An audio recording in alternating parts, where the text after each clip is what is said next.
कितनी सारी चीजें झेली हैं, ठीक है, नहीं जानते वो लोग।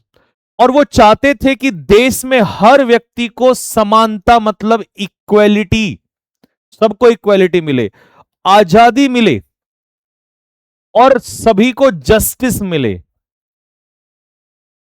जो हमारा वर्ग है जो दबाता है, बहुत बुरी स्थिति हुआ करती थी, लोगों को घर में घुसने नहीं दिया जाता था, अपने बराबर में बैठने तक नहीं दिया जाता था।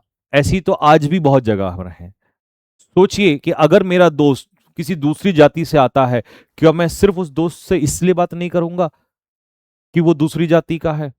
इन जातियों ने ही हमारे देश को अक्सर बांटा है। जब हम किसी दूसरी जाति में प्रेम करते हैं तो हमारा विवाह इसलिए नहीं हो पाता है क्योंकि हम दूसरी जाति वाले से प्यार कर रहे हैं। इसमें गुनाह नहीं है। मुझे ऐसा लगता है कि सोचने की समाज को जरूरत है। हाँ, कुछ कमियां जरूर हैं जो सरकारें करती हैं। सरकारें अपने वोट बैंक के चक्कर में लोगों के साथ खेल खेलती हैं, लेकिन लोग बुरे नहीं होते, लोग बुरे नहीं होते दोस्त।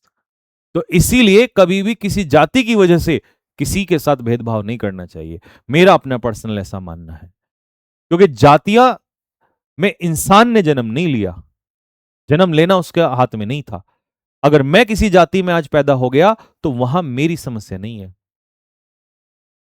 वो जन्म भगवान से मुझे मिला है, वो मेरे माता पिता से मुझे जन्म मिला है। तो मेरे भाई, उन जातियों में मेरा कोई रोल नहीं है।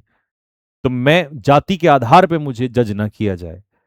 इसीलिए कमेंट बॉक्स में लिखो कि भैया प्रॉमिस, हम कभी भी जातिवाद नहीं करेंगे, जाति के बेस पे नहीं करेंगे।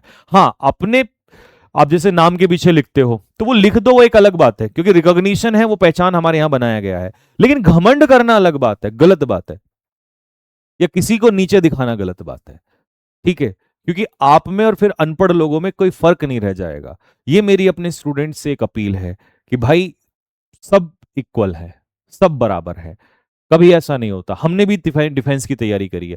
फौज में कभी भी आपने देखा किसी को नीचे दिखाया? और तुम तो फौजी लोग हो यार, फौजी कभी भी ये भेदभाव नहीं करते हैं। सिविलियन हो सकता है ये काम करें, बट मैं चाहता हूं कि सिविलियन भी ये काम ना करें, ठीक है? आप फौज के लोग हो तो फौज जी की तरह सोच भी रखनी है। वहां सब बराबर होते हैं, वहां सब रोटी खाते हैं, बनाते हैं। कश्मीर की घाटियों में जब हम दुश्मन से लड़ रहे होते हैं तो ये नहीं देखा जाता कि यादव मेरे बराबर में बैठा है या राजपूत बराबर में बैठा है, या मेरे बराबर में गुज्जर बैठा है, जाट बैठा है, या प्रजापति बैठा है, या कौन बैठा है। वहां ये नहीं देखा जाता। वहां सिर्फ ये देखा जाता है कि हम दो भाई बैठे हैं और इन पाकिस्तानियों को इनकी औकात दिखा के जाएंगे, इनके मुंह में इतने गोले मारेंगे कि जो याद रखेंगे। तो इसीलिए अपनी सोच वैसी बना के चलना है। मेरी एक रिक्वेस्ट है और उम्मीद करता हूं आप मेरी बातें मानते हो, तो ये बात हमेशा अपने दिमाग में लेके चलोगे कि भैया अगर इस बात पे तो मुझे कभी अपने साथ वालों के साथ भी अड़ना पड़ा तो मैं अड़ जाऊंगा। क्योंकि जातियां जातियां नहीं होती। जातियों के आधार पे हम जज नहीं करना चाहिए। ठीक है, वो जिन्होंने अपनी राजनीतियों के लिए इसको बनाया है वो ठीक है,